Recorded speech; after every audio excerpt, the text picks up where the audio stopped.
Paper two, मई जून 2024। 1 hour 45 minutes। ठीक है। टोटल पेपर कितने मार्क्स का है? 100 मार्क्स का है। 5 क्वेश्चन है और 20 मार्क्स से एक क्वेश्चन है। अब यहाँ से क्वेश्चन नंबर 1 से स्टार्ट करते हैं।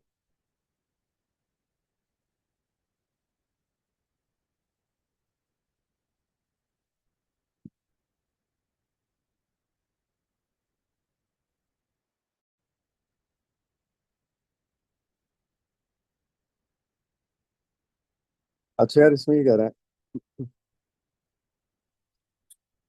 लॉटी is a trader, her financial year ends on 30th April. साल इसका 30 अप्रैल को खत्म होता है। शी कीप्स हर पेटी cash book using impressed system. The impressed amount is 150। यानी कि कहना चाह रहा है कि इम्प्रेस अमाउंट क्या कहते हैं? इम्प्रेस अमाउंट कहते हैं कि हर वक्त उसके पास डे एंड पे, जो साल के आखिर में है, उसके पास 150 रुपये हर वक्त होने चाहिए। इम्प्रेस अमाउंट का मतलब ये उसका कैश इन हैंड होना चाहिए, पैसे उसके पास हर वक्त होने चाहिए। अगर इससे कम होंगे तो हम और पैसे डाल देंगे, लेकिन इतने पैसे होने चाहिए। मतलब होता नहीं है कि हम अपने अकाउंटेंट को कहते हैं यार ये कैश अपने पास रखो और इसमें से खर्चा करते रहना, मुझे बार बार डिस्टर्ब नहीं करना। जब ये खत्म हो जाए ना कैश, तो मुझे बताना है, तो मैं और पैसे दे दूंगा। अब हर एक 10 रुपए के लिए, 5 रुपए के लिए, 6 रुपए के लिए तुम मेरे पास आते रहो, मैं तुम्हें चेक बुक से चेक निकाल के देता रहूं, तो ये सही नहीं है ना। तो तुम एक काम करो, तुम ये पैसे अपने पास रख लो, एक सर्टेन अमाउंट, पैसे खर्च करते रहो, मुझे हिसाब दे देना इन पैसों का, और जब ये खत्म हो जाए मुझे बताना है, तो मैं और पैसे दे दूंगा। तब तक रोज रोज जो छोटे मोटे खर्चे ना तुम पे करते रहना। तो उसको हम इम्प्रेस्ड अमाउंट कहते हैं। तो इम्प्रेस्ड अमाउंट कितनी है उसकी? 150 ये होनी चाहिए। अब वो कह रहा है total of the payments analysis column in petty cash book are as follows। अच्छा, पेमेंट्स की बात कर रहा है वो, कितने खर्च कर दिए हमने, क्या क्या पेमेंट्स हो गई हैं। तो क्लीनिंग के कॉलम में, क्लीनिंग के नाम पे उसने 21 खर्च करें, स्टेशनरी के उसने 47 खर्च करें, और सन्ड्री एक्सपेंसेस 44 के हुए।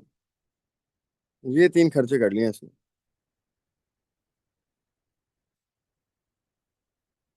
फिर कह रहा है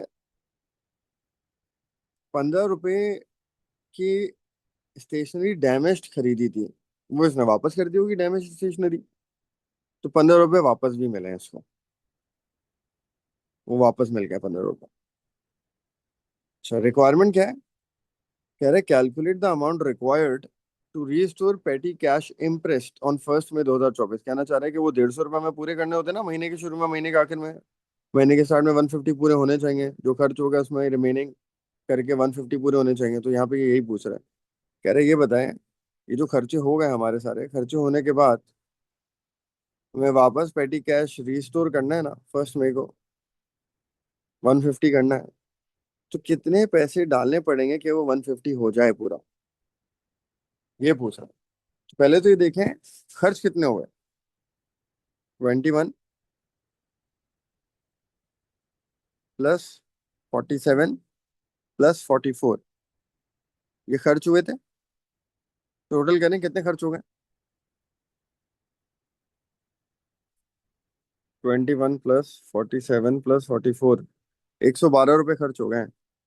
तो 150 रुपये उसके पास थे, 112 खर्च हो गए, लेकिन 112 में 15 रुपये वापस आ गया रिफंड ना, डैमेज इन्वेंट्री की रिफंड वापस आ गया। तो 15 रुपये वापस आ गए। तो कितने खर्च हुए? 97 खर्च हुए। मतलब 150 रुपये उसके पास थे, उसमें से उसने कितने खर्च कर दिए? 97 खर्च कर दिए। तो आज उसके पास 53 रखे हुए होंगे, ये रखे हुए होंगे उसका 53, और हमें इसका बैलेंस वापस 150 पे लेके जाना है। तो कितने डालने पड़ेंगे 150 करने के लिए? 97 डालने पड़ेंगे। सही ना, 150 शुरू में होंगे, हर बार 150 होते थे, तो शुरू में 150 होंगे। खर्च कितने हुए? ऊपर मैंने कैलकुलेशन करी, 97 खर्च हुए। तो क्या पैसे रह गए इसके पास? 150 में से खर्च करने के बाद 53 रह गए।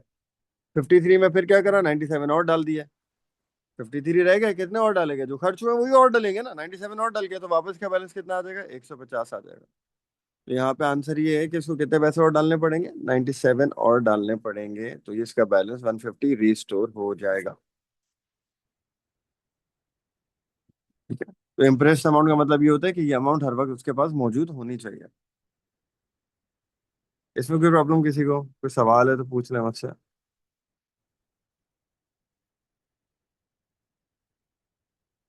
53 तो रिमेनिंग बैलेंस है बा, जो बच गए हैं पैसे उसके पास। और 53 में हम कितने ऐड करें कि वापस 150 हो जाए, वो इसका आंसर है। तो जो खर्च हुए, जितने पैसे खर्च करेगा उतने और डाल देंगे, वापस उतने हो जाएंगे, 97। अच्छा, इसके बाद आगे देखें। पेटी cash book is one of the books of prime entry, बिल्कुल ठीक है। One state one other book of prime entry, कोई भी एक और बुक ऑफ प्राइम एंट्री का नाम बताना है। सही ना? हम क्या क्या ऑप्शन है हमने करिए? सेल्स डे बुक होती है एक, सेल्स डे बुक। और क्या ऑप्शन है? Purchase day book, cell return day book, purchase return day book, cash book, general journal. ये सारी बुक्स ऑफ प्राइम एंट्रीज हैं। पेटी कैश बुक के अलावा किसी भी एक का नाम लिखना है, ठीक है। अच्छा, दो एडवांटेजेस बताने हैं बुक्स ऑफ प्राइम एंट्री के, कोई भी मतलब सारी बुक्स के जनरल एडवांटेजेस क्या हैं देखें। Number one, books of prime entry के बाद हम बनाते हैं डबल एंट्रीज, ठीक है। और बुक्स ऑफ प्राइम एंट्री में सारा डेटा जमा होता है, मतलब जो भी अकाउंटिंग शुरू होती है, अकाउंटिंग तो नहीं शुरू होती, जो एक्टिविटी बिजनेस करता है उसको हम रिकॉर्ड करते हैं, वो हम कहाँ रिकॉर्ड करते हैं? बुक्स ऑफ प्राइम एंट्री के अंदर रिकॉर्ड करते हैं ना। तो दो advantages books of prime entry के क्या है? नंबर वन, ये आगे हेल्प करती है हमें।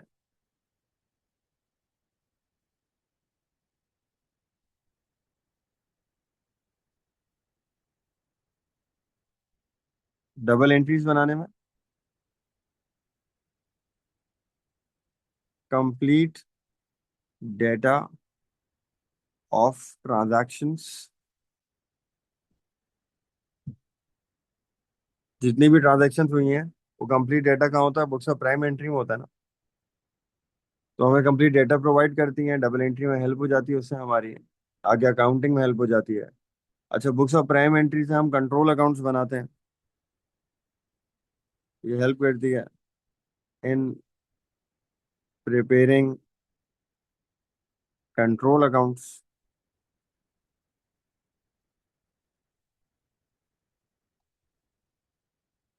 सही है। तो खैर ये एडवांटेजेस हो गए इसके। अब आगे चलते हैं। On 30th April sold a motor vehicle for 6,000, ये बेचा है हमने, motor vehicle non current asset बेचा है। तो ये क्या है? पैसे मिले हैं इसको बेच के, कैश मिला है, 6,000 का बिका है, डिस्पोजल हुआ है ना। She had purchased the motor vehicle on 1 मई 2021, 2021 में खरीदा था इसने, ये मई 2021 में खरीदा था। और आज 2024 चल रहा है, इसमें ये बेच रही है, देखें 30 अप्रैल 2024, इसमें ये बेच रही है। कितने का खरीदा था इसने? 12,000 का खरीदा था। जितने का खरीदते हैं वो क्या होती है? एसेट की कॉस्ट। तो इसकी कॉस्ट आ गई 12,000 का था वो। डेप्रिसिएशन लगती है 25% रिड्यूसिंग बैलेंस मेथड से, और जिस साल बेच रही है उस साल डेप्रिसिएशन नहीं लगती। No depreciation rate of sale. कह रहा टोटल डेप्रिसिएशन निकालो इसके ऊपर आज तक कितनी लगी होगी, जो बेचा है ना इस पर आज तक डेप्रिसिएशन कितनी लगी होगी, बिकने वाले की टोटल डेप्रिसिएशन निकालनी है हमें। तो नंबर वन, खरीदा कब था ये इंपॉर्टेंट होता है। तो खरीदा था 1 मई 2021 में, और ये खत्म हो रहा है साल, मई में शुरू हो रहा है ना, मई में। अब मई से आप 12 महीने गिनना शुरू करें, दिसंबर में तो नहीं खत्म होता होगा, अगर जनवरी में शुरू होता तो दिसंबर में खत्म होता। ये मई में स्टार्ट हुआ है तो खत्म कब होगा? 12 महीने गिने हैं। तो ये जाएगा अगले मई तक, अगले मई में शुरू होगा ना नेक्स्ट ईयर, 12 महीने, एक साल तभी पूरा होगा। अगले मई से एक दिन पहले क्या होता है? अप्रैल 2021। 2022 में 1 साल हुआ होगा। आप इस तरह काउंट कर लें, मई जून जुलाई अगस्त सितंबर अक्टूबर नवंबर दिसंबर, ये 8 महीने होते हैं। दिसंबर में 2021 दिसंबर में खत्म होगा। फिर जनवरी में नाइन्थ मंथ स्टार्ट होगा, जनवरी फरवरी मार्च अप्रैल, लेकिन ये क्या होगा 2022। ये 1 साल है इसका, ये 12 महीने। तो यहाँ खरीदा था इसने एसेट 12,000 का, 1 साल। अगला साल क्या होगा, मई 22, अप्रैल 22 के बाद अगला दिन मई 22। ये खत्म कब होगा, ये खत्म होगा अप्रैल 2023। इसके अगला साल क्या होगा, मई 2023।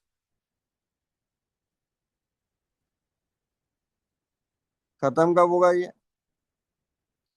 अप्रैल 2024 में खत्म होगा। और अभी क्या है, अप्रैल 24 है, अभी हम इधर हैं। तो कितने साल हो गए इस एसेट को खरीदे हुए, 1 2 साल हो गए। और ये तीसरा साल है जिसकी हम अभी वर्किंग कर रहे हैं, इसमें ये बिक गया। तीसरे साल ये बिका है, जिस साल बिकता है नो डेप्रिसिएशन उसने बोला है। तो 1 और 2 साल की डेप्रिसिएशन लगेगी, इस साल ये बिका है, नो डेप्रिसिएशन इसमें। तो हमें 2 साल की डेप्रिसिएशन कैलकुलेट करनी है इस एसेट की, राइट। तो हम इसको कैलकुलेट करते हैं, 2 साल की डेप्रिसिएशन।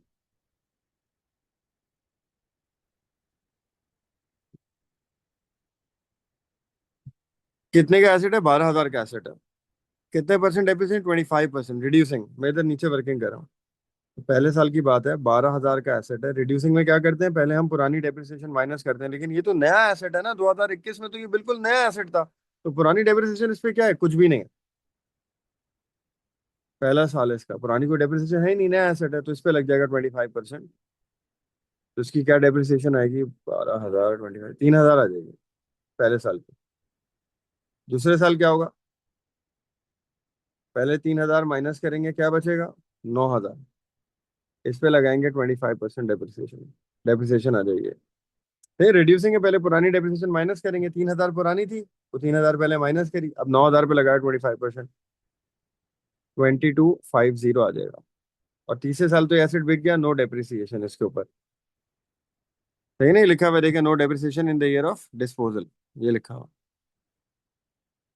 अब यहाँ पे हमें ये कैलकुलेट करना है, बिकने वाले की टोटल डेप्रिसिएशन कितनी लगी, 3,000 और 2250 कितनी होगी, 5250।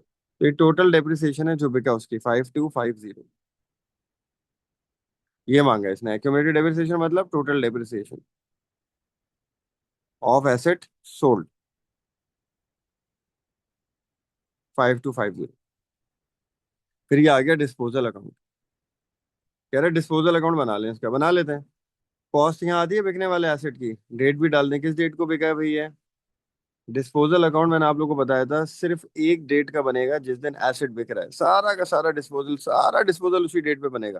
क्या डेट है भाई, 30 अप्रैल 2024 को बिका है, देखिए शुरू में लिखा हुआ है 2024। तो सब में डेट आएगी 30 अप्रैल, पूरे डिस्पोजल अकाउंट में 2024। बिकने वाले की कॉस्ट जो बिका है, कितनी कॉस्ट थी उसकी, 12,000 कॉस्ट थी। फिर आ गया 30 अप्रैल 2024 डेट। आज तक की डेप्रिसिएशन कितनी लगी, 2 साल की, 5250। कैश कितना मिला है, वो उसने बताया 6,000 का बेचा है, कैश 6,000। अब इसको आप बैलेंस कर लें, सीडी निकालना है। तीन चीजें आती है ना, कॉस्ट, पीएफडी और कैश। यहाँ 12,000 है, वहाँ कम है, तो 12,000 बड़ी अमाउंट है, दोनों तरफ आ जाएगी। और यहाँ पे आएगा सीडी, डेट 30 अप्रैल 2024। क्या सीडी आ रहा है यार, 11,250 बन रहा है, टोटल 12,750। और सीडी इधर आता है तो वो क्या होता है, लॉस। तो लॉस हुआ है डिस्पोजल पे 750। ठीक है, इसमें कोई प्रॉब्लम किसी को।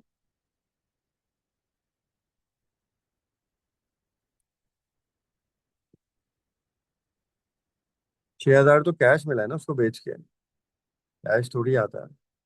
6,000 कैश है जो उसको बेच के मिला।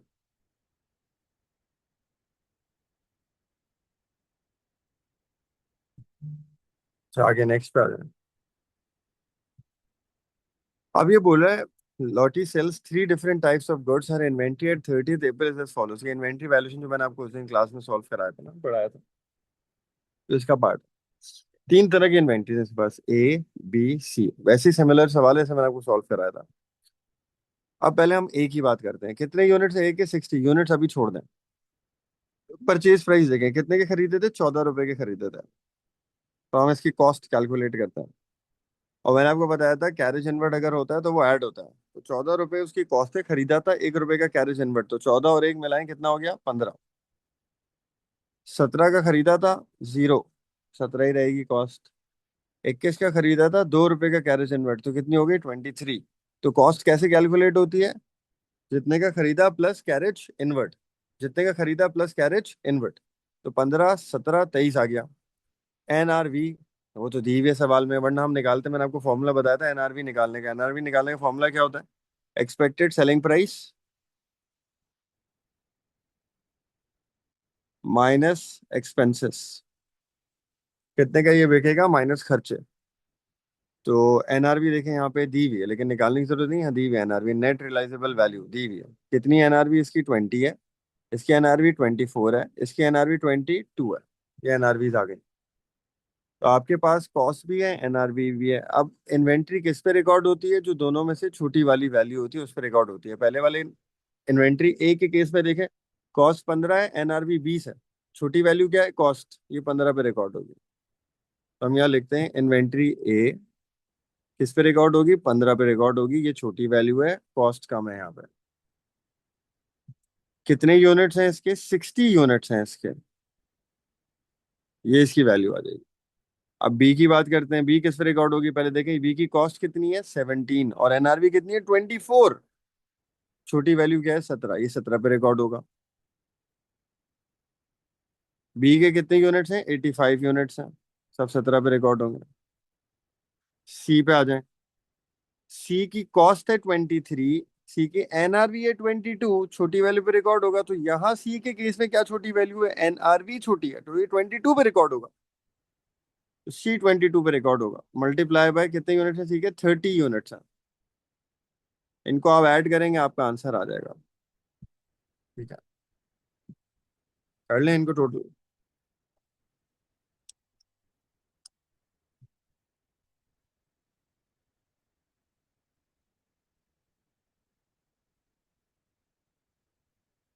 ये बन रहा है,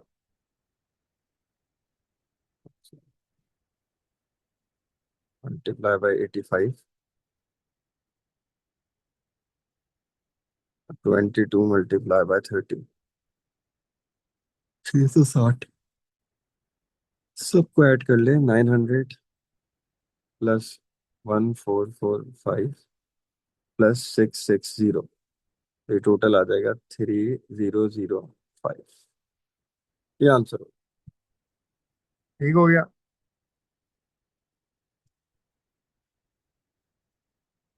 अब नेक्स्ट पार्ट पे आते हैं। इसमें कोई प्रॉब्लम किसी को?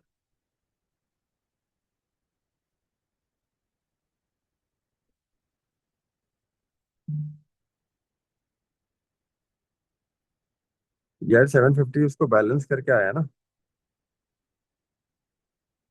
तो बैलेंस करा तो 750 आया अकाउंट को। ये रहा ना, 12,000 यहाँ था। 5250 डेप्रिसिएशन है उसकी। कैश मिला 6,000। इसको बैलेंस करा, यहाँ 11,250 बन रहा है, यहाँ 12,000 बन रहा है। 12,000 बड़ा अमाउंट है, दोनों तरफ आया। इसको बैलेंस करा तो इस साइड पे सीडी 750। सीडी क्रेडिट बात है तो वो क्या कहलाता है? Loss on disposal.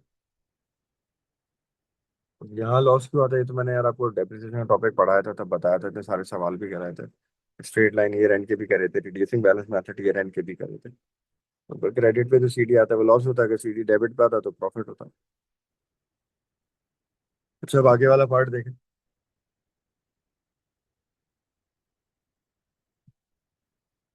लॉटी page 360 per annum for insurance. ये 360 इंश्योरेंस की पेमेंट करती है हर साल। ये हो गया बैंक, ये पैसे देती है। ऑन फर्स्ट में इंश्योरेंस 60 वॉज प्रीपेड।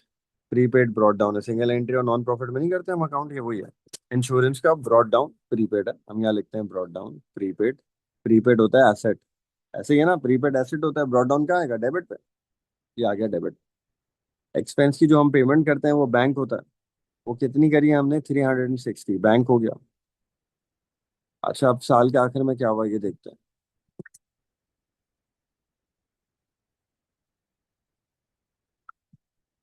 साल शुरू हुआ 1 मई को ना। 1 मई को प्रीपेड था, ब्रॉड डाउन प्रीपेड आ गया। अगस्त में 360 रुपये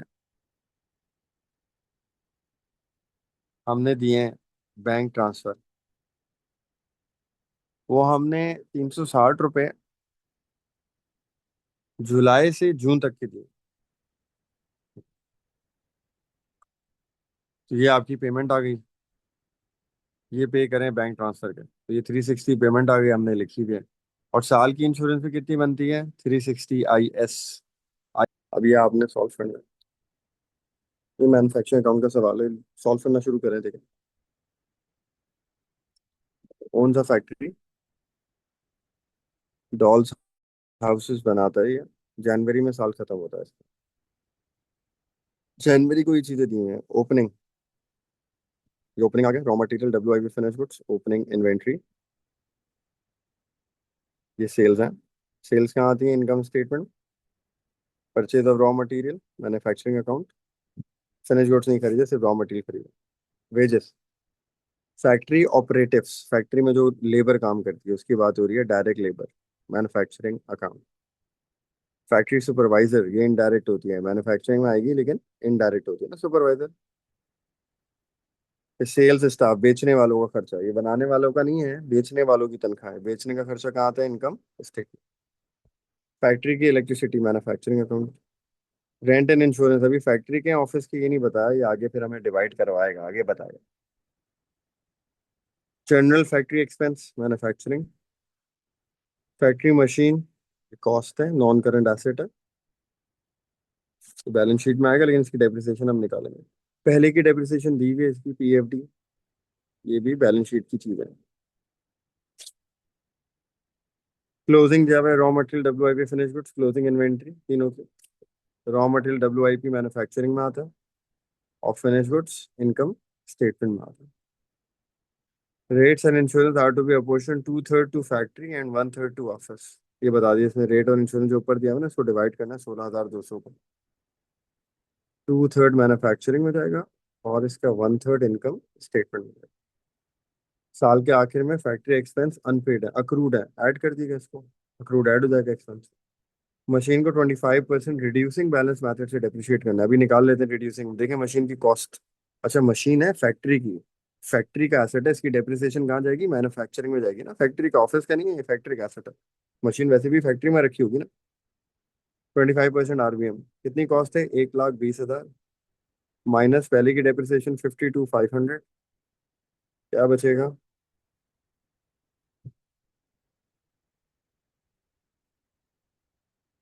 सॉल्व, 1,20,000 माइनस 52,500, 67,500 बच गया। रिड्यूसिंग है ना, पहले पुरानी डेप्रिसिएशन माइनस हुई, अब लगेगी परसेंटेज, 25% डेप्रिसिएशन आ जाएगी। 16,875 ये डेप्रिसिएशन है मैन्युफैक्चरिंग अकाउंट में। सही है, क्योंकि फैक्ट्री कैसे।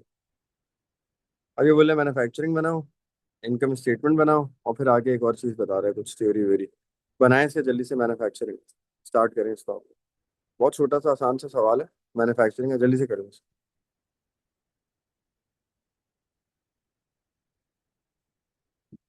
करा सॉल्व। देखिए, सबसे पहले स्टार्ट कहाँ से हो गई है? रॉ मटेरियल ओपनिंग से। परचेजेस आएंगी रॉ मटेरियल की। कैरेज और परचेज रिटर्न रॉ मटेरियल तो मुझे नहीं दिख रहा। फिर closing raw material, raw material closing inventory आ जाएगी।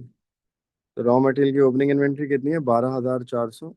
रॉ मटेरियल की परचेज कितनी है? 143। तो ये है 12,400, 143। और रॉ मटेरियल की क्लोजिंग कितनी है? ये रही नीचे दी हुई, 11,205।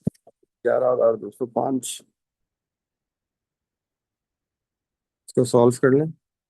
रॉ मटेरियल, डायरेक्ट मटेरियल आ जाएगा।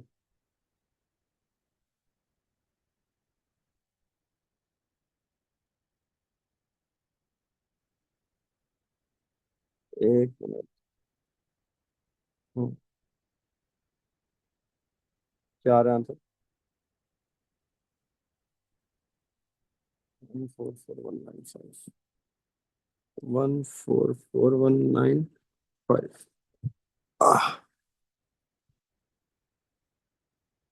डायरेक्ट मटेरियल, डायरेक्ट लेबर आएगा। इस सवाल में डायरेक्ट लेबर क्या है, जो फैक्ट्री ऑपरेटिव्स के पैसे हैं ना, वो डायरेक्ट लेबर है। कितना है ये? 51,000 फैक्ट्री ऑपरेटिव्स। ऐड कर लें इसको। डायरेक्ट एक्सपेंस कुछ है नहीं, यही दो डायरेक्ट खर्चे हैं, प्राइम कॉस्ट आ जाएगी। तो मिलाएं, ऐड करें। 195195। क्या कर लेगा यार, एक बार सही है नहीं। और कैलकुलेशन, ऐड इनडायरेक्ट खर्चे। तो इनडायरेक्ट खर्चों में क्या थे? सुपरवाइजर के पैसे थे। क्या है ये? Factory supervisor 19,000। Factory electricity 16,000। Factory electricity 19,000 ये है, 16,000 ये है। General factory expenses 61655। General factory expense 6155।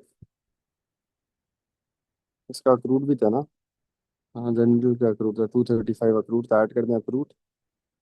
Add accrued 235। अच्छा, और क्या है? Rates and insurance. Rates and insurance. Rates and insurance में क्या है? 16,200 है। उसका कह रहा है टू थर्ड मैन्युफैक्चरिंग में जाएगा। तो 16,200 का टू थर्ड इसने कहा है ना। 16,200 का टू थर्ड हम निकालें, मल्टीप्लाई बाय टू थर्ड। क्या रहे? 10,800। ठीक है। और क्या है इधर? और डेप्रिसिएशन है, मशीन की ही निकाली भी हमने। 16,875। Depreciation on machine 16,875। सारे खर्चे हो गए। टोटल कर लें इसको। ऐड कर लें इनको। क्या बन रहा है? 19,000 plus 16,000 plus 6155 plus 235 plus 10,800 plus 16,875। 69065। 69065, ये भी खर्चे हैं, ऊपर भी खर्चे हैं। अब हम लिखेंगे work in progress. WIP opening add होगा, और WIP क्लोजिंग माइनस होगा। WIP ओपनिंग कितना ही गिरा? 16,970। 16,970। और WIP क्लोजिंग माइनस होगा। WIP क्लोजिंग एडजस्टमेंट ये देखें, 17,682। 17,682। 17,682। इसको भी सॉल्व कर लें। प्लस करें पहले ऊपर प्राइम कॉस्ट 195 प्लस करें WIP में 16,970, माइनस करें क्लोजिंग 17,682। 263,548। ये आ गई cost of goods manufacture.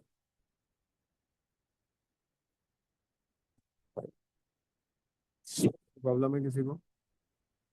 Statement में चलते हैं इसके पर। 1/3 तो रह गया ना उसका, वो इनकम स्टेटमेंट में जाएगा। तो अब इनकम स्टेटमेंट पे चलते हैं। इसकी कहाँ गया, कहाँ गया, कहाँ गया ये। सबसे पहले आ जाएंगी sales.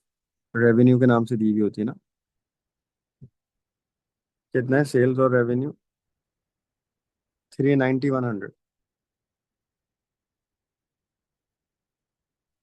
Cost of sales, opening finish goods, cost of goods manufactured, जो मैन्युफैक्चरिंग में निकाला है। परचेज ऑफ फिनिश गुड्स आता है, इस सवाल में नहीं है, मैंने फिर भी लिख दिया ताकि आपको याद रहे। और क्लोजिंग फिनिश गुड्स। ठीक है, फिनिश गुड्स का ओपनिंग देखें कितना है। फिनिश गुड ओपनिंग ये रहा, 14,825। तो ये है 14,825। कॉस्ट ऑफ गुड्स मैन्युफैक्चर्ड ये रहा 263548।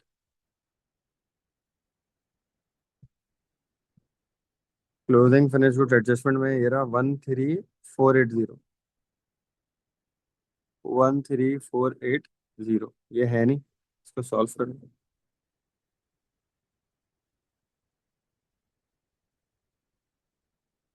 ग्रॉस प्रॉफिट आ जाएगा। कॉस्ट आएगी पहले 14825 प्लस 263548 माइनस 13480। ये आ रही है 264893।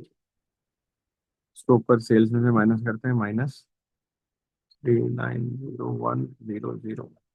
ग्रॉस प्रॉफिट आएगा 125207। अच्छा, इसने बोला है सिर्फ ट्रेडिंग सेक्शन बनाना है। ट्रेडिंग सेक्शन का मतलब होता है ग्रॉस प्रॉफिट तक बनाना, जीपे तक सॉल्व करना, ठीक है। लेकिन फिर भी हम अगर कर लेते हैं, आपको रिवीजन हो जाएगा, एक्सपेंसेस लिख लेते हैं हम। अब ऑफिस स्टाफ की सैलरीज थी, ऑफिस का खर्चा ये रहा, ऑफिस सेल्स स्टाफ की, सॉरी, 30,000, ये आ जाएगी। और एक रेंट एंड रेट का था 1/3 ना, वैसे मांगा नहीं है जीपी तक सॉल्व करना, लेकिन फिर भी कितना था ये, 16,200 का 1/3 सॉल्व करते हैं। 16,200 डिवाइड बाई 3, 5,400। और ऑफिस का कोई और खर्चा, ऑफिस और कोई खर्चा नहीं है, दो ही है, ठीक है। नेट प्रॉफिट आ जाएगा, फिर जो करना यहाँ तक है। आगे चलते हैं। आगे वाले पार्ट में कह रहा है फैक्ट्री ने 6396 डॉल हाउसेस प्रोड्यूस करे हैं, ये प्रोडक्शन हो गया, यूनिट्स, ये यूनिट्स प्रोड्यूस हुआ। कैलकुलेट द मैन्युफैक्चरिंग कॉस्ट, कितने का एक पड़ेगा ये बताएं। हमने कितने की मैन्युफैक्चरिंग करी है इस साल के, देखे 263548 की मैन्युफैक्चरिंग करी है।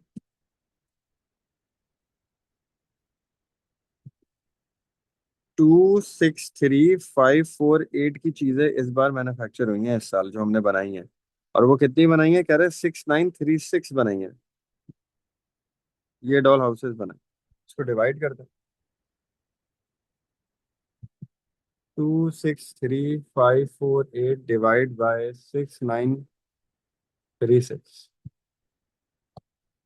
37.99, राउंड ऑफ कर लें, 38 पर हाउस कॉस्ट आई है। इतने का पड़ा है हमें पर हाउस, इतने की चीजें बनाई, इतने हाउसेस बने, तो एक हाउस कितने का पड़ा, इतने का पड़ा। ये इसका आंसर।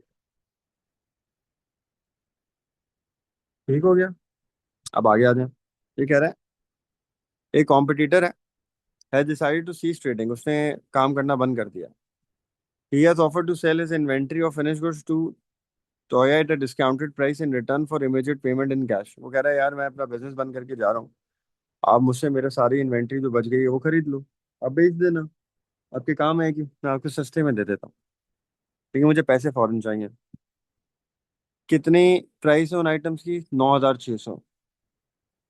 और इसके पास बैंक में कितने पड़े हैं, 1,415 रुपये पड़े हैं सिर्फ बैंक में। Advise whether or not she should buy inventory, justify your answer by providing 2 points for and 2 against. अब देखिए ये वाली जो थ्योरी नहीं, बहुत जनरल थ्योरी है, आपको खुद आंसर करनी है। इस थ्योरी में मैं कुछ नहीं आप लोगों को बता सकता, मतलब ऑब्वियसली मैं बता सकता हूँ, लेकिन ये याद कराने वाली नहीं है, मैं याद नहीं करा सकता आपको, ये खुद आपको अपने दिमाग से बतानी है। अभी इसने एक सिनेरियो बता दिया, अब ये जनरल सी बात है, हम लोग खुद अपना दिमाग लगाएं तो हम इसको लिख सकते हैं, तो उसी हिसाब से हमें इसको लिखनी है। अब आप बताएं, 9,600 की हमें इन्वेंट्री लेके जा रहा है, वो कितने यूनिट्स है ये इसने नहीं बताया हमें, हमें ये पता नहीं है कि कितने यूनिट्स हैं। तो हमें एक जनरल बात लिखनी है कि खरीदनी चाहिए नहीं खरीदनी चाहिए। देख,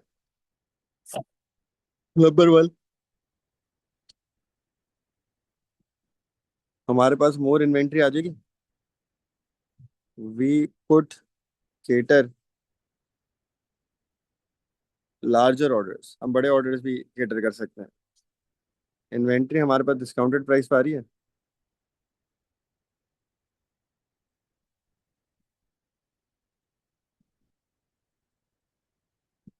तो इससे क्या होगा, हमारा प्रॉफिट ज्यादा हो जाएगा। ये फायदे हैं।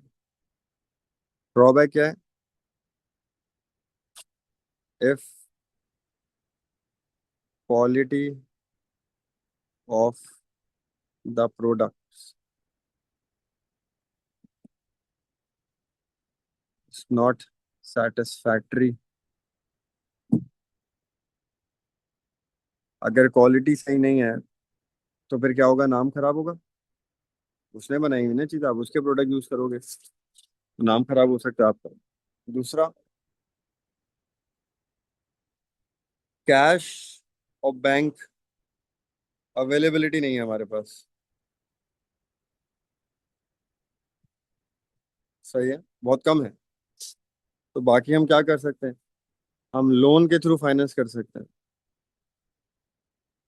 लोन के थ्रू फाइनेंस होगा तो हमें इंटरेस्ट पे करना पड़ेगा, और हम कैश फ्लो प्रॉब्लम्स में भी आ सकते हैं।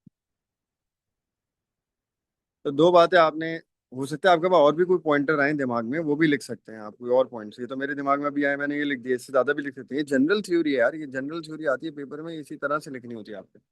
आप ये नहीं बोल सकते मैंने आपको याद नहीं कराई है। ये याद करा, कैसे याद कराऊं मैं? इतनी याद कराऊं? ये तो आपको जनरली लिखनी है अपने दिमाग से। हर सवाल में कोई भी सिनेरियो दे देगा और उसके हिसाब से आपको लिखना है। तो अब आप इसमें दोनों, एक, दो आपने उसके फॉर में बता दिए, दो उसके अगेंस्ट में बता दिए, और एक आपको कंक्लूजन लिखना है। कंक्लूजन आप कोई भी लिखो भाई, खरीद लेनी चाहिए या नहीं खरीदनी चाहिए, वो आपको मार्क्स देगा। ठीक है, नहीं कंक्लूजन लिखना है। अब लिख लो भाई खरीद लेनी चाहिए, अब लिख दो से नहीं खरीदनी चाहिए, हमें नहीं समझ में आता, हम खुद बना रहे हैं, काफी है। उसमें वो आपके मार्क्स गलत नहीं करेगा, दोनों में से कुछ भी लिखोगे वो सही कर देगा। ठीक हो गया? ये आपके दो सवाल हो गए। अब हम आते हैं। अच्छा यार, ये तीसरा क्वेश्चन है इस पेपर का।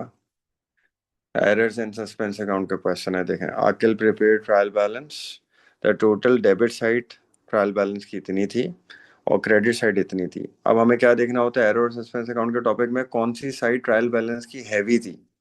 अब यहाँ पर आप ये देखें कि जब ट्रायल बैलेंस बनाया, मैं इधर सॉल्व करता हूँ, तो ट्रायल बैलेंस की डेबिट साइड और क्रेडिट साइड, डेबिट साइड का टोटल था 83,640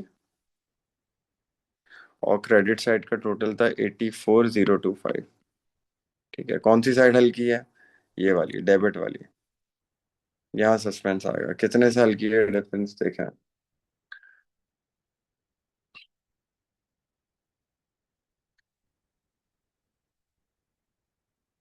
84,025 माइनस 83,640, 385 से ये साइड हल्की है। जो साइड हल्की होती है वहां क्या आ जाता है? सस्पेंस आ जाता है। तो 385 यहाँ पर आ गया डेबिट साइड पे सस्पेंस के नाम से। अब इसके बाद क्या होगा? सस्पेंस का टी अकाउंट बनेगा, डेबिट साइड पे आ जाएगा ब्रॉड डाउन 385। ठीक है, अब एरर्स पे आ जाए।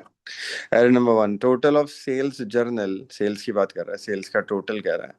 जो सेल्स का टोटल है क्रेडिट सेल 3416 है, वो सेल रिटर्न में डाल दिया है। तो यहाँ पे दो गलतियां हैं, दो गलतियां, सस्पेंस नहीं आएगा। दो गलतियां क्या है? नंबर वन, सेल्स लिखा नहीं है, सेल रिटर्न बिला वजह क्रेडिट किया हुआ है। सेल रिटर्न हटाना है जो खामा खाई में क्रेडिट हुआ हुआ है, और सेल्स को लिखना है।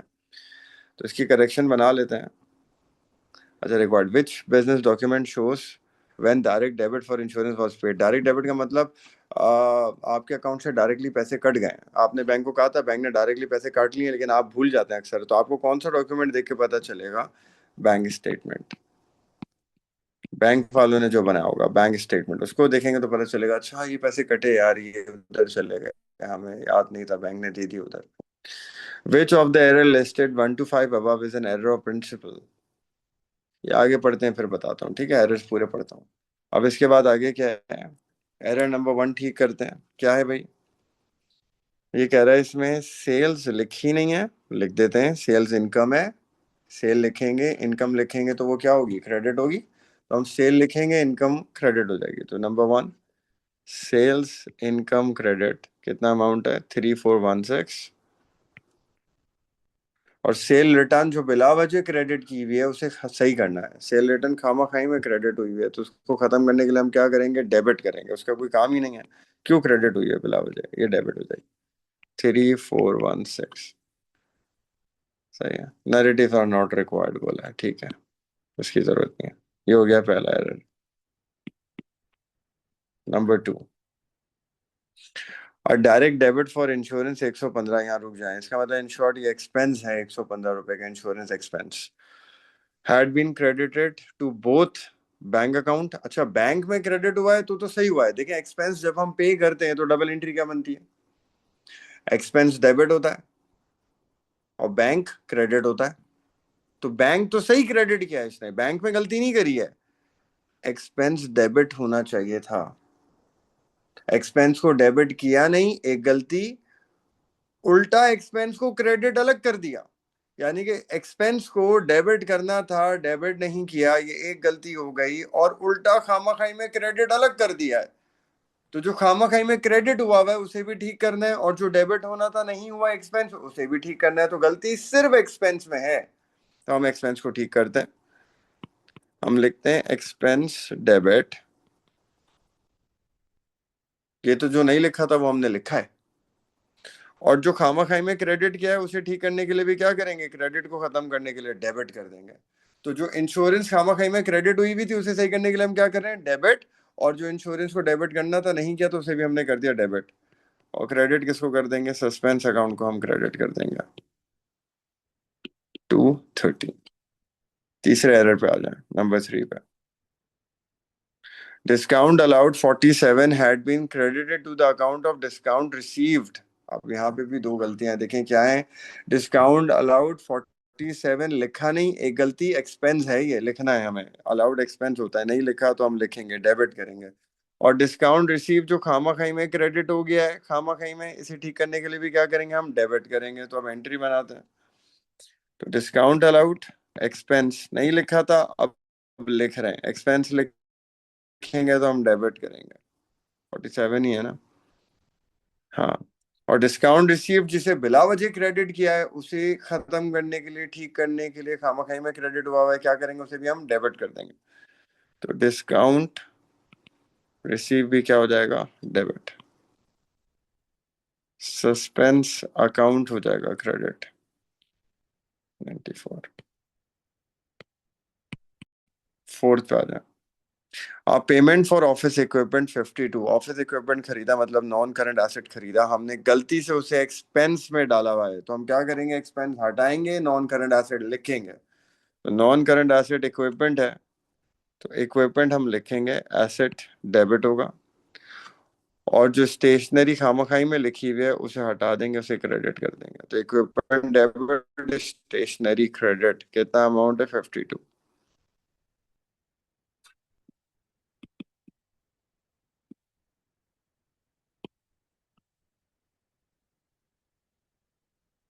इसमें सस्पेंस नहीं आया, दो गलतियां थी, इक्विपमेंट डेबिट हुआ है, लिखा है हमने उसको, और स्टेशनरी क्रेडिट हुआ है। ये कहलाता है एरर, कहाँ पूछा तो उसने, ये देखें, एरर ऑफ प्रिंसिपल। कौन सा error, number 4। Non current asset को एक्सपेंस बना देना और एक्सपेंस को नॉन करंट एसेट बना देना, ये होता है एरर ऑफ प्रिंसिपल, ठीक है। अच्छा, लास्ट पे आते हैं, जब परचेज ओवरकास्ट बाय 90, परचेज ज्यादा हुई हुई है ना, सिर्फ परचेज में गलती है, एक चीज में सस्पेंस आएगा, परचेज ज्यादा हुई हुई है, परचेज एक्सपेंस है, कम करते हैं, एक्सपेंस कम करने के लिए क्रेडिट करेंगे, कितने से ज्यादा हुई हुई है, 90 से, तो एक्सपेंस क्रेडिट कम कर दी, सही हो गया। अब डेबिट करने के लिए कुछ नहीं है, तो क्या हो जाएगा, सस्पेंस डेबिट, ये एंट्री बन जाएगी। अब इसके बाद हमें क्या करना है भाई, state why a balance may remain on suspense account, error 1 to 5 have been corrected. कह रहे सस्पेंस अकाउंट में अभी भी बैलेंस क्यों हो सकता है, क्यों मौजूद हो सकता है, एरर ठीक होने के बाद भी सस्पेंस अकाउंट के अंदर सीडी आ रहा है, जबकि हमें पता है जब हम सारे एरर ठीक कर लेते हैं तो सस्पेंस अकाउंट क्या होता है, बैलेंस हो जाता है। लेकिन अभी भी सस्पेंस अकाउंट में अगर सीडी आ रहा है तो क्या वजह हो सकती है, इसकी एक ही वजह हो सकती है, errors have not been completely corrected। Suspense में बैलेंस आ रहा है, इसका मतलब क्या है, सारे एरर ठीक नहीं करे आपने, अभी भी कुछ गलती मौजूद है। सस्पेंस का टी अकाउंट, ये तो हमने बनाया हुआ था, ब्रॉड डाउन डेबिट पा रहा था, मैं उसी को कंटिन्यू कर लेता हूँ इस वाले को, ठीक है। ब्रॉड डाउन 385 डेबिट पा रहा है। पहले एरर में देखे सस्पेंस नहीं है, ये सस्पेंस के टी अकाउंट में नहीं जाएगा। दूसरे में देखे सस्पेंस क्रेडिट हो रहा है 230 से, तो सस्पेंस को क्रेडिट करते हैं 230 से, किस वजह से? इंश्योरेंस का नाम आ जाएगा। सस्पेंस क्रेडिट हो रहा था ना, तो टी अकाउंट में कहा क्रेडिट पे एंट्री आ गई, क्रेडिट साइड पे लिख दिया इंश्योरेंस। सस्पेंस फिर क्रेडिट हो रहा है 94 से, सस्पेंस के अकाउंट में क्रेडिट पे लिख देंगे 94। क्या नाम है भैया? Discount allowed, discount received. दो अलग अलग नाम है तो अलग अलग करके लिखने पड़ेंगे हमें। Discount allowed, discount received. आप एब्रिविएशंस नहीं लिखेंगे, आप एग्जाम में हर चीज पूरी पूरी लिखेंगे, पूरा पूरा नाम लिखेंगे, ठीक है। फिर यहाँ सस्पेंस नहीं है, नहीं जाएगा टी अकाउंट में। यहाँ सस्पेंस, सस्पेंस डेबिट हो रहा है 90 से, सस्पेंस डेबिट हो रहा है 90 से, क्या नाम आ जाएगा? परचेजेस। इसको बैलेंस कर लें। बैलेंस नहीं होगी क्योंकि उसने मेरे ख्याल से बताया हुआ है 5 एरर के बाद भी ये बैलेंस नहीं होगी, ये लिखा हुआ ना ये। दो पार्टनर्स हैं, पार्टनरशिप का सवाल है, लेकिन लॉयर्स हैं। लॉयर्स का मतलब ये सर्विस बिजनेस है, ये चीजें नहीं बेचता, ये सर्विस देता है। लॉयर क्या करता है? हम लॉयर के पास जाते हैं, कोई प्रोडक्ट थोड़ी बेचता है हमें, ये किताबें खरीद लो मुझसे, मुझसे ये टेबल खरीद लो, ये थोड़ी। लॉयर क्या करता है? सर्विस प्रोवाइड करता है ना। तो ये सर्विस बिजनेस है। कोई भी सर्विस बिजनेस हो, तो सर्विस बिजनेस में कॉस्ट ऑफ सेल्स नहीं आती, कॉस्ट ऑफ सेल्स नहीं आती,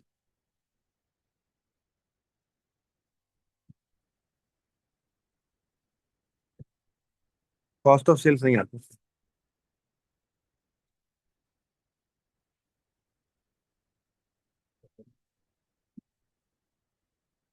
आधा घंटा, 20 मिनट। तो cost of sales opening purchases closing नहीं आएगी, याद रखिएगा। आप ढूंढते नहीं रहेगा सवाल में, पता चला आप ओपनिंग इन्वेंट्री क्लोजिंग इन्वेंट्री ढूंढ रहे हो। ये सर्विस बिजनेस, सर्विस बिजनेस में कॉस्ट ऑफ सेल्स नहीं आती। सेल्स आती हैं, सेल्स के बाद डायरेक्ट अदर इनकम और एक्सपेंसेस शुरू हो जाते हैं। सर्विस बिजनेस है तो सबसे पहले देखिए सेल्स है, इससे इनकम स्टेटमेंट शुरू होगी। Salary expense, expense, expense, expense, interest expense, premises NCA, fittings NCA, पुरानी डेप्रिसिएशन, ये बैलेंस शीट में जाएगी। Receivable current asset, bank current asset, cash current asset, loan liability, बेशक पार्टनर से क्यों ना हो। कैपिटल है दोनों पार्टनर्स के, ये कैपिटल एंड लायबिलिटी सेक्शन में जाएंगे कैपिटल्स। करंट अकाउंट है, ये करंट अकाउंट के क्या है? ब्रॉड डाउन है। एक का ब्रॉड डाउन क्रेडिट है और एक का ब्रॉड डाउन डेबिट है। जब करंट अकाउंट बनाएंगे तो एक का बीडी क्रेडिट पे आएगा, एक का बीडी डेबिट पे आएगा। और दोनों पार्टनर की ड्राइंग्स दी हैं, ये भी करंट अकाउंट के अंदर आती हैं ड्राइंग्स, पार्टनरशिप में डेबिट साइड पे आती है ना करंट अकाउंट में। नंबर 1।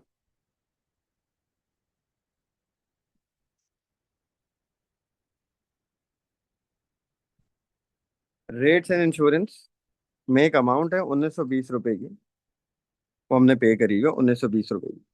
वो कहाँ से कहाँ तक है? वो मार्च से फेब तक की है। आपका साल कब खत्म हो रहा है? हमारा साल खत्म होता है अप्रैल 2024, ये हमारा साल खत्म होता है। सर्विस बिजनेस वाली बात पहले समझ में आ गई। कोई भी सर्विस वाला काम होगा, कोई भी बिजनेस होगा जो सर्विस प्रोवाइड करता है, उस बिजनेस में आप कॉस्ट ऑफ सेल आएगा ही नहीं, सेल्स के बाद डायरेक्ट जीपी निकलेगा। ओपनिंग परचेज क्लोजिंग होगा ही नहीं, क्योंकि वो सामान खरीदता ही नहीं है बेचने के लिए, गुड्स थोड़ी खरीदता है आगे बेचने के लिए, वो तो सिर्फ सर्विस दे रहा है।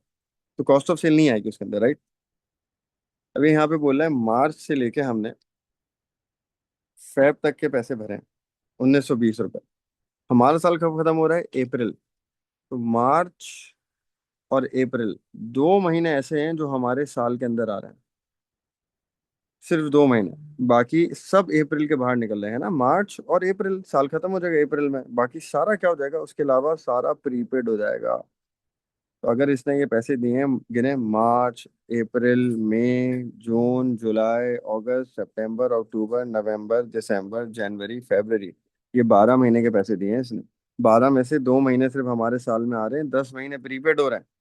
तो 1920, देखें कैसे कैलकुलेट करेंगे आप। 1920 डिवाइड बाय 12 महीने का ही, मल्टीप्लाई बाय 10 महीने का प्रीपेड है। हमें प्रीपेड निकालना होता है, फिर वो हम ऊपर से माइनस करते हैं, सिर्फ प्रीपेड निकालें। हमारे साल में कितने आ रहे हैं? 2 महीने, वो हमारे हैं 2 महीने, उसके अलावा जितने भी हैं वो सब साल के बाहर निकल रहे हैं, वो प्रीपेड है। तो 10 महीने का प्रीपेड है, तो 19, 20, 12 मंथ्स का डिवाइड बाई 12 मल्टीप्लाई बाय 10, ये प्रीपेड आता है।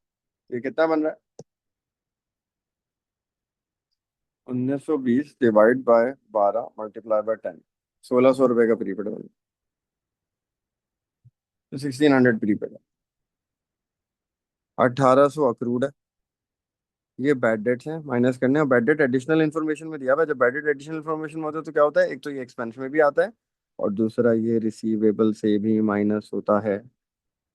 ये बैड डेट एडजस्टमेंट में ये एक्सपेंस में भी आएगा और रिसीवेबल से भी माइनस होगा। फिक्शन फिटिंग पर डेप्रिसिएशन लगानी 15%, स्ट्रेट लाइन मेथड से हम लगा लेते हैं। अभी ऊपर है फिक्शन फिटिंग, देखें कितनी कॉस्ट, ये रही देखें ऊपर।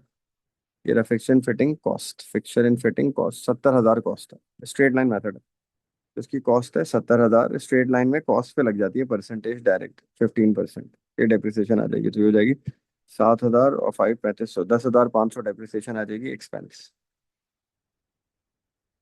एग्रीमेंट पार्टनरशिप का इंटरेस्ट ऑन लोन 6% देना है। लोन देखें कितना है पार्टनर का, 20,000 है। इस पे 6% देना है, कितना बनता है 1,200 इंटरेस्ट। उसमें से दिया हुआ कितना है, 1,200 ही दिया हुआ है देखें। दिया हुआ भी 1,200 है देखें, पूरा पे हुआ हुआ है। तो 1,200 इसका इंटरेस्ट बनता है। इंटरेस्ट ऑन ड्राइंग 5% है।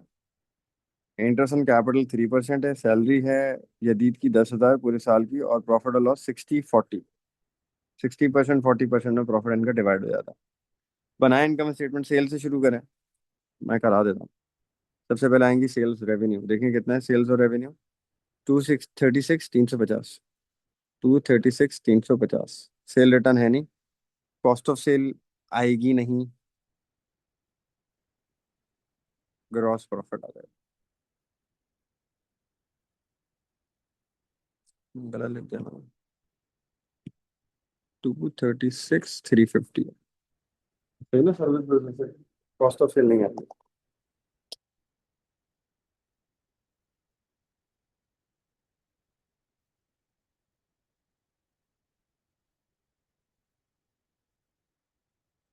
खर्चों पे आ जाए, क्या क्या खर्चे हैं।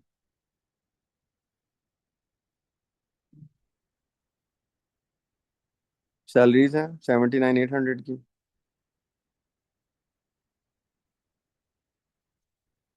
एक खर्चा आ गया। रेट्स एंड इंश्योरेंस है 17,320 के।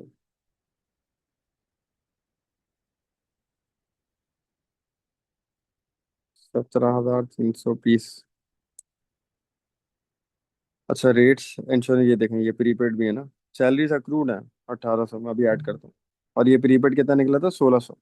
हम प्रीपेड माइनस करते हैं इसमें से, लेस प्रीपेड 1,600, 1,600, 10 महीने का प्रीपेड था। और सैलरीज अक्रूड थी, इसमें ऐड करेंगे हम 1,800। इधर लिख रहा हूँ मैं, मिस कर दिया था मैंने, मैं इधर लिख रहा हूँ 1,800। ठीक है। इसके बाद कौन सा खर्चा है भाई, एडवर्टाइजिंग है। उसके बाद क्या है, ऑफिस एक्सपेंसेस है। एडवर्टाइजिंग कितना है, 16,730। ऑफिस एक्सपेंस कितना है, 6,150। इंटरेस्ट ऑन लोन है, खर्चा है। इंटरेस्ट ऑन लोन भाई, पार्टनर का हो किसी का हो, लोन का इंटरेस्ट खर्चा ही है। इससे कंफ्यूज मत होइएगा, पार्टनर से लोन लिया है उसका इंटरेस्ट है, कुछ नहीं। इंटरेस्ट किसी से भी, लोन किसी से भी लिया हो, इंटरेस्ट खर्चा है, खर्चे में आएगा। Interest on loan.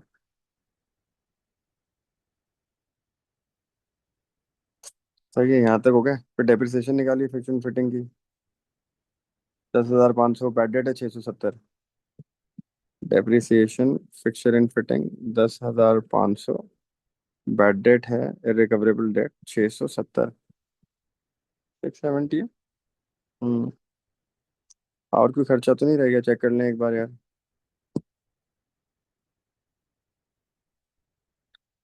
टोटल कर लें इन खर्चों का।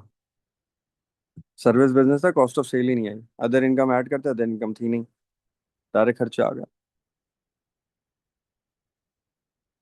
यार ऐड कर लें इन सबको, टोटल कितना बन रहा है।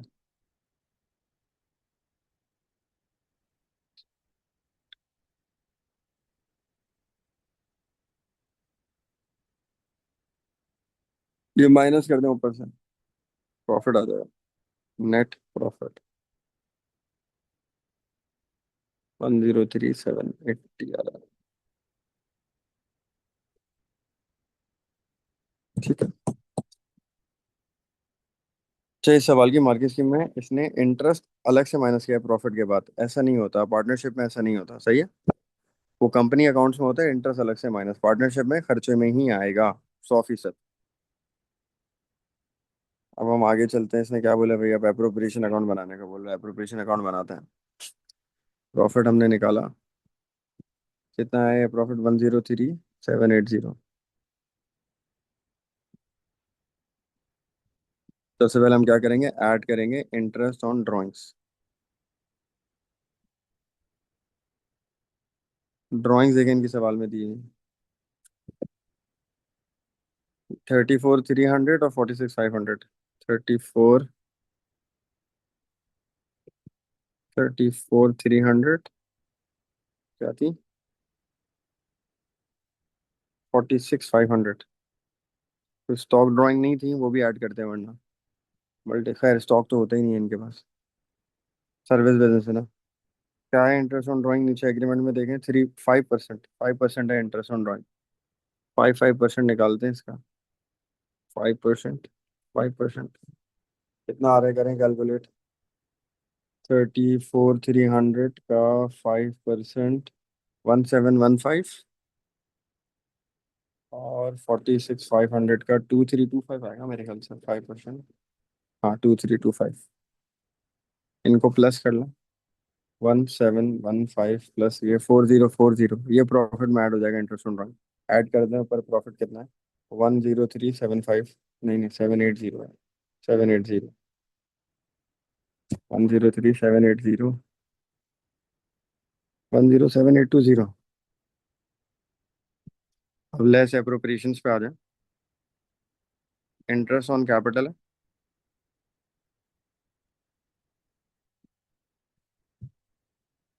कितना कैपिटल है इन दोनों का, 1,25,000 और 85,000। 1,25 और 85। इंटरेस्ट ऑन कैपिटल 3% था ना, इंटू 3%। ये इंटरेस्ट ऑन कैपिटल है, निकालें इंटरेस्ट ऑन कैपिटल कितना आ रहा है। ये आ रहा है 3,750, 85 इंटू 3, 2,550। सैलरी रखी थी इन्होंने एक पार्टनर की, वाई, ये देखें यही, सैलरी 10,000 की थी उसकी साल भर की।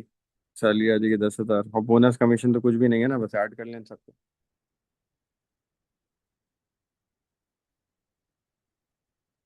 16,300 माइनस कर दें उसको ऊपर से।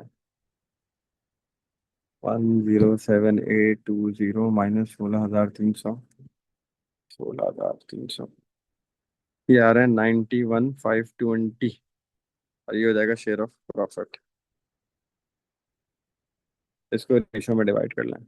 60% और 40% था ना, 91,520 इसका, 60% इसका, और 91,520 बचे हुए प्रॉफिट का 40% इसका है। तो निकालें 60%, 40% कितना आ रहा है।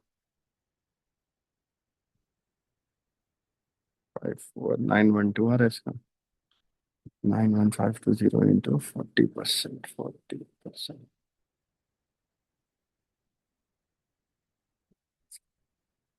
यहाँ आगे खत्म।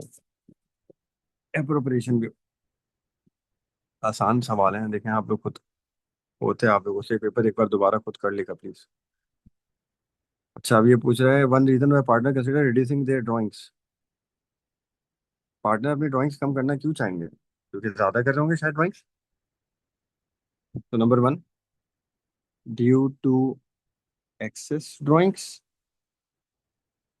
नंबर टू, ड्राइंग ज्यादा होती है तो करंट अकाउंट क्या होता है, negative. Current account negative balance. ये ज्यादा ड्राइंग होती है ना तो कैश फ्लो प्रॉब्लम्स भी हो जाते हैं बिजनेस को। कोई भी एक बताते हैं। तो करंट अकाउंट नेगेटिव होने से, या ड्राइंग एक्सेस हो रही होंगी इसलिए, या कैश फ्लो प्रॉब्लम से बचने के लिए, या फिर इंटरेस्ट ऑन ड्राइंग से बचने के लिए। इंटरेस्ट ऑन ड्राइंग भी तो देना पड़ रहा होगा इनको, उससे सेव करने के लिए। कोई भी रीजन।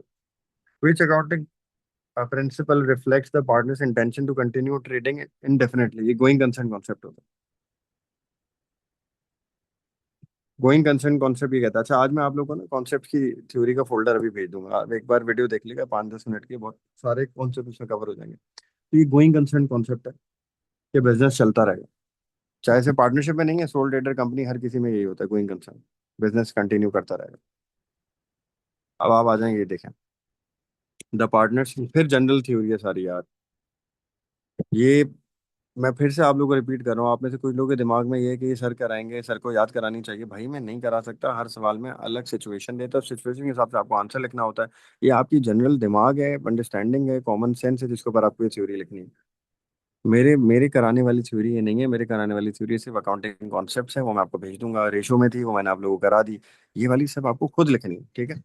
अभी देखें क्या है, the partners employ one lawyer and one office staff, एक लॉयर इन्होंने नौकरी पे रखा और एक ऑफिस स्टाफ इन्होंने नौकरी पे रखा है।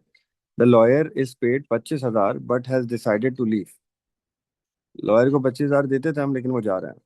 ये दोनों पार्टनर्स ने रिप्लेसमेंट लॉयर राइम ढूंढा है लाकिया की जगह। He has worked as a lawyer for 15 years and is well known in local area. However, Raim wants to be a partner in business rather than an employee and would expect 40% of the profit. Advise whether or not they should offer partnership or not. अब यार इसमें आप खुद general बताएं।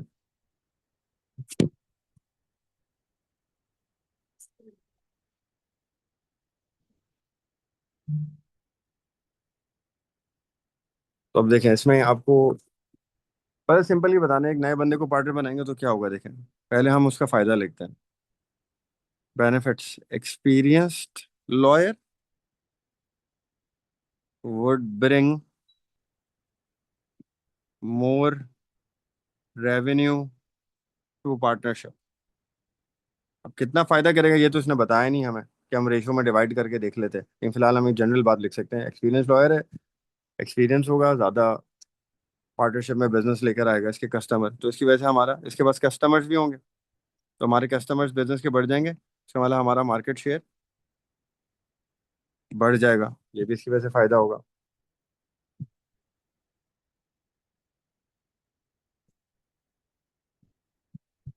इसके बाद क्या है, कैपिटल इंट्रोड्यूस करेगा। पार्टनरशिप में आएगा तो कैपिटल इंट्रोड्यूस करेगा ना, कैपिटल इंट्रोड्यूस करेगा तो क्या होगा, एक्सपेंशन हो सकती है हमारी, और ब्रांचेस खोल सकते हैं, और जगहों पे अपने बिजनेस को लेके जा सकते हैं। पार्टनरशिप के बेनिफिट्स लिखने हैं, और रिस्क और लॉसेस मजीद डिवाइड हो जाएंगे अगर होते हैं तो। अब ड्रॉबैक्स लिख लें इसके, पार्टनरशिप के कोई दो लिख लीजिएगा बहुत है। ड्रॉबैक्स क्या होंगे भाई, कॉन्फ्लिक्ट्स बढ़ जाएंगे। दूसरा क्या होगा, प्रॉफिट फर्दर डिवाइड हो जाएगा। तो हमें देखना पड़ेगा कि इसके आने से जो बिजनेस आ रहा है और इसके पार्टनर बनने से जो प्रॉफिट हमें आखिर में नेट फायदा हुआ है, नुकसान हो रहा है भाई पार्टनर्स को। प्रॉफिट मजीद डिवाइड होंगे, नुकसान है, प्रॉफिट बढ़ेगा।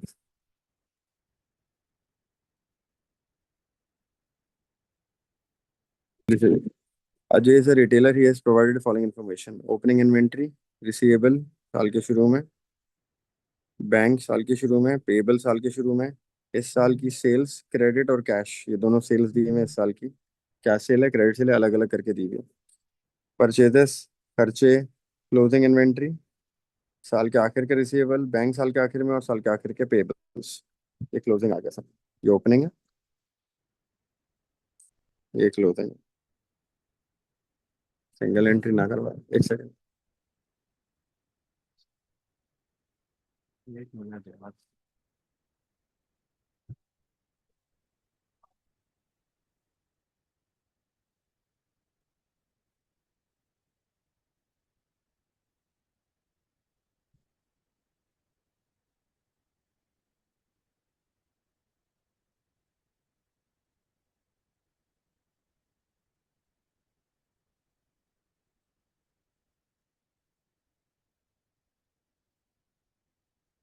नवर इसको आगे क्लास में आके बता देना, ये एवरी फोर हेल्ड है, हर किसी को बता दे एवरी फोर हेल्ड है ये।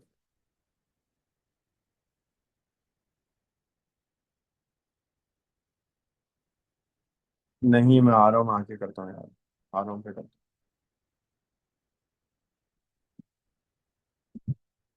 अच्छा खैर, आ जाए यार गाइस, सॉरी। सब देखें, सबसे पहले बोल रहे हैं मार्जिन निकालो। मार्जिन के लिए हमें इनकम स्टेटमेंट बनानी पड़ेगी, छोटी सी इनकम स्टेटमेंट बना लेते हैं। सेल्स, पूरी सेल्स आती हैं, टोटल सेल आती है, कैश और क्रेडिट इनकम स्टेटमेंट में ये दोनों मिलाएं। कितनी हुई यार, 96, 97,000। ओपनिंग इन्वेंट्री कितनी है, 5,200। Purchases 51,300। Closing inventory 6,500। Cost of sale आएगी, माइनस करेंगे, ग्रॉस प्रॉफिट निकल आएगा। ठीक है, सॉल्व करते हैं इसको, कितना आ रहा है। 5,200 प्लस 51,300 माइनस 6,500। 50,000 की कॉस्ट ऑफ सेल आ रही है। इसको ऊपर माइनस करते हैं 97,000 से। 47,000 का ग्रॉस प्रॉफिट आ रहा है। फिर एक्सपेंसेस है, नेट प्रॉफिट। अभी इसने मार्जिन बोला है, मार्जिन का क्या फॉर्मूला होता है, ग्रॉस प्रॉफिट को हम डिवाइड करते हैं सेल से। तो 47,000 डिवाइड बाय सेल्स कितनी है, 97,000 मल्टीप्लाई बाय 100। तो ये आ जाएगा मार्जिन।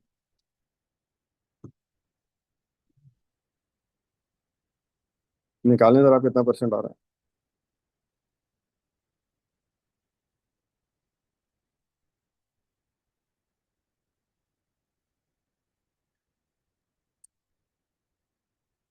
48.45%। ठीक है। Profit margin, profit margin is net profit divide by sales. Net profit के लिए क्या करना होगा, हमें एक्सपेंस माइनस करना होगा। एक्सपेंस दिए में 23,750, माइनस करते हैं इसमें से, नेट प्रॉफिट आ जाएगा। कितना आ रहा है, 47 में से 23,000 निकालें, समझ लें 24,000 निकालें, तो क्या बचे पीछे, 23,000 बचे, 23,250। ये नेट प्रॉफिट है। तो 23,250 का net profit divide by sales into 100। करें इसको solve. 23.97%। Rate of inventory turnover. Rate of inventory turnover क्या होता है, cost of sales divide by average inventory, right. Cost of sales हमने निकाली हुई है, देखें कितनी है, 50,000। तो कॉस्ट ऑफ सेल तो आ गई 50,000। एवरेज इन्वेंट्री हमें अलग से निकालनी पड़ेगी, यहाँ वर्किंग कर रहा हूँ मैं एवरेज इन्वेंट्री की। Opening plus closing divide by 2 होता है ना। ओपनिंग इन्वेंट्री कितनी है भाई, ओपनिंग इन्वेंट्री ये रही 5,200, क्लोजिंग कितनी है 6,500। ये हो जाएगा 5,200 प्लस 6,500 डिवाइड बाई 2। निकालें एवरेज इन्वेंट्री कितनी आ रही है, 11,700 डिवाइड बाई 2। 11,700 डिवाइड बाई 2 हो जाएगा 5,850। तो 5,850 से इसको डिवाइड करना, 50,000 cost of sale divide by average inventory 5,850। 8.55 times answer आ गया। रिसीवेबल टर्नओवर, अब मेरे इधर ध्यान से सुने। रिसीवेबल टर्नओवर में क्या लेते हो आप, साल के आखिर के रिसीवेबल्स। कौन से लेते हो आप, साल के आखिर के रिसीवेबल्स, और क्रेडिट सेल्स लेते हो। यहाँ पे क्रेडिट सेल अलग से है। कितनी है क्रेडिट सेल, 86,400। रिसीवेबल साल के आखिर के 9,550। ध्यान रखें, रिसीवेबल साल के आखिर के, इसने इसीलिए सवाल में शुरू के दिए आखिर, आप गलती करें। रिसीवेबल कौन से, साल के आखिर के 9,550। और सेल कौन सी लेनी है, credit sale 86,400। 9,550, 9,550 credit sale. Credit sale क्या है, 86,400 multiply by 365।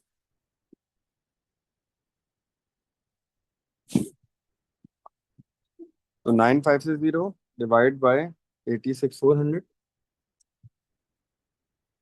Receivable divide by credit sales into 365। ठीक है गाइस, याद रखिएगा, साल के आखिर के रिसीवेबल और क्रेडिट सेल्स। जब क्रेडिट सेल नहीं बताई हुई होती तो हम टोटल सेल ले लेते हैं, लेकिन यहाँ क्रेडिट सेल बताई हुई थी तो क्रेडिट सेल से डिवाइड करेंगे। तो इसका आंसर आ रहा है 41 डेज। इसके बाद आ जाए एसिड टेस्ट। लिक्विड ना एसिड टेस्ट। एसिड टेस्ट में क्या लेते हैं हम, करंट एसिड लेते हैं, क्लोजिंग इन्वेंट्री के अलावा डिवाइड बाय करंट लायबिलिटी। साल के आखिर में, साल के आखिर की लेंगे, इन्वेंट्री को छोड़ दें। बाकी क्या है भाई, दो हैं, रिसीवेबल और बैंक। 9,550 के रिसीवेबल और 1,200 का बैंक, ये करंट एसेट्स हैं। इसको हम डिवाइड करेंगे करंट लायबिलिटी से। करंट लायबिलिटी में साल के आखिर की सिर्फ एक ही है, पेबल्स। अक्रूड अक्रूड कुछ भी नहीं है। तो आप 9,550 प्लस 1,200 करें, पढ़ा रहा हूँ बेटा। 9,550 प्लस 1,200 डिवाइड बाय 6,000, तो आंसर आएगा, सॉल्व करें। मैंने इधर ही सॉल्व कर दिया, सही है। यहाँ कर देता हूँ, 9550 प्लस 1200 इन्वेंट्री के अलावा करंट एसेट्स हैं। करंट रेशो होता तो इन्वेंट्री भी ले लेते, ये एसेट टेस्ट है। तो इसका आंसर आपका निकल रहा है 1.79, लेकिन हम इसको इस टू वन करके लिखते हैं। Yes, आसान रेशियोज थे। तो रिसीवेबल वाले में आपने याद रखना है साल के आखिर का और क्या। अच्छा, अब आगे देखें। हम्म। इन सबको पढ़ा। ठीक है। अब इसके बाद देखें। Ajay has been trading for 3 years and he has established good reputation. He has never changed his selling price. His GP margin for the year is higher than previous year. इस साल का जीपी मार्जिन ज्यादा है। अब मेरी बात सुने। GP margin ज्यादा होने के दो रीजन होते हैं, सिर्फ दो। एक, या तो आप सेलिंग प्राइस बढ़ा दो, सामान ज्यादा बेचो कम बेचो उससे फर्क नहीं पड़ता है। हाँ, सेल ज्यादा करो कम करो उससे फर्क नहीं पड़ता है, सेलिंग प्राइस बढ़ा दो। महंगा बेचो, सेलिंग प्राइस बढ़ा दो तो जीपी मार्जिन बढ़ता है। या अपनी cost of sales, cost price कम कर दो तो जीपी मार्जिन बढ़ता है। दो रीजन होता है। अब इसने क्या बताया, एक रीजन बताओ इसके बढ़ने का, जबकि इसने ये बात लिख दी है सेलिंग प्राइस चेंज उसने नहीं करी, सेलिंग प्राइस उसने नहीं बढ़ाई। तो क्या रीजन है जीपी मार्जिन बढ़ने का? फिर एक ही रीजन बचता है, कॉस्ट प्राइस कम होगी। तो इसकी कॉस्ट प्राइस कम होगी इस साल, सस्ता मिल रहा होगा, या फिर इसको डिस्काउंट में मिला होगा सामान, या फिर कोई और रीजन हो सकता है, कॉस्ट प्राइस कम हुई होगी। ठीक है। State one reason why customers might be interested in his financial statements. Customer इसकी फाइनेंशियल स्टेटमेंट में क्यों इंटरेस्टेड होंगे? इसलिए अगर उनको इन्वेस्टमेंट करनी है, या उनको ये देखना है कि कितना रिलायबल है बिजनेस, स्ट्रॉन्ग है, कंटिन्यू करेगा।